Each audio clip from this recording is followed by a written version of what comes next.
Rape और murder case को लेकर अब टीएमसी में दो फाड़ हो गई है। टीएमसी के नेता अभिषेक बनर्जी की चुप्पी पर ही सवाल खड़े कर रहे हैं।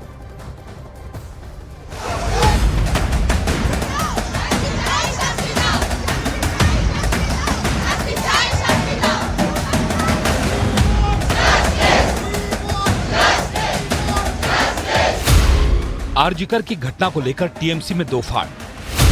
क्या तृणमूल कांग्रेस के भीतर सब कुछ ठीक ठाक नहीं है? क्या कहती है अभिषेक बनर्जी की चुप्पी? पार्टी के भीतर ही उठने लगे हैं आलोचना के सुर। आरजीकर अस्पताल की घटना को लेकर राजनीतिक गलियारों में कई सवाल उठ रहे हैं।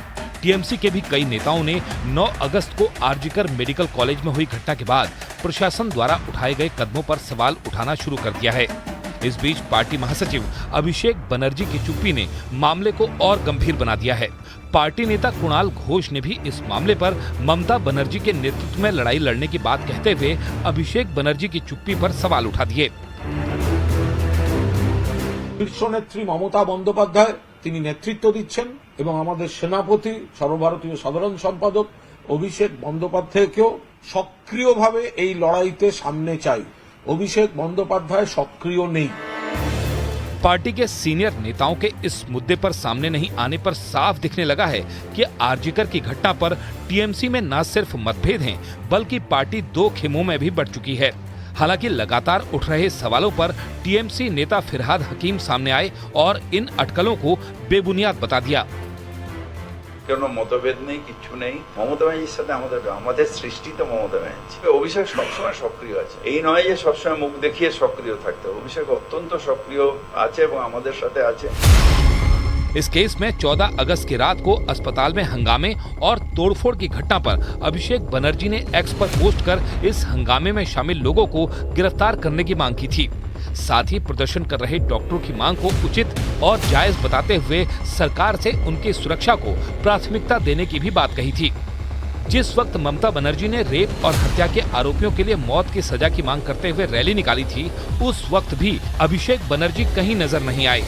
जबकि टीएमसी के दिग्गज नेता और राज्यसभा सांसद सुखेंदु शेखर राय भी 14 अगस्त को विरोध प्रदर्शन के दौरान अकेले ही धरने पर बैठ गए।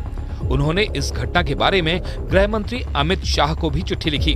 इतना ही नहीं, उन्होंने एक्स पर एक पोस्ट कर सीबीआई से प्रिंसिपल और कोलकाता पुलिस कमिश्नर को हिरासत में लेकर पूछताछ करने की भी अपील कर दी, जिसके बाद तथ्यात्मक रूप से गलत बातें लिखने के लिए रॉय को पुलिस ने भी तलब कर लिया। जबकि टीएमसी नेता कुणाल घोष ने भी एक एक्स पोस्ट कर सुखेंदु शेखर राय की पोस्ट को दुर्भाग्यपूर्ण करार दिया। टीएमसी में दो फाड़ की सुगबुगाहट तेज हुई तो बीजेपी ने भी बिना देरी किए ममता सरकार पर हमले बढ़ा दिए। इनके जो आपस के जो द्वंद्व वो और सामने आ रहा है और प्रखर रूप ले रहा है। इनके यहाँ खिचड़ी पक रहा है। इनको ये नहीं पता कि कौन किस खेमे में है। हाँ, इससे तो साफ एक चीज तो हो गया ना कि पार्टी खेमों में बट गया। कोलकाता केस के बाद ममता बनर्जी घिरी हुई हैं और अगर पार्टी के नेता भी एकजुट नहीं रहे तो आने वाले दिनों में ममता बनर्जी की मुश्किलें और बढ़ सकती हैं।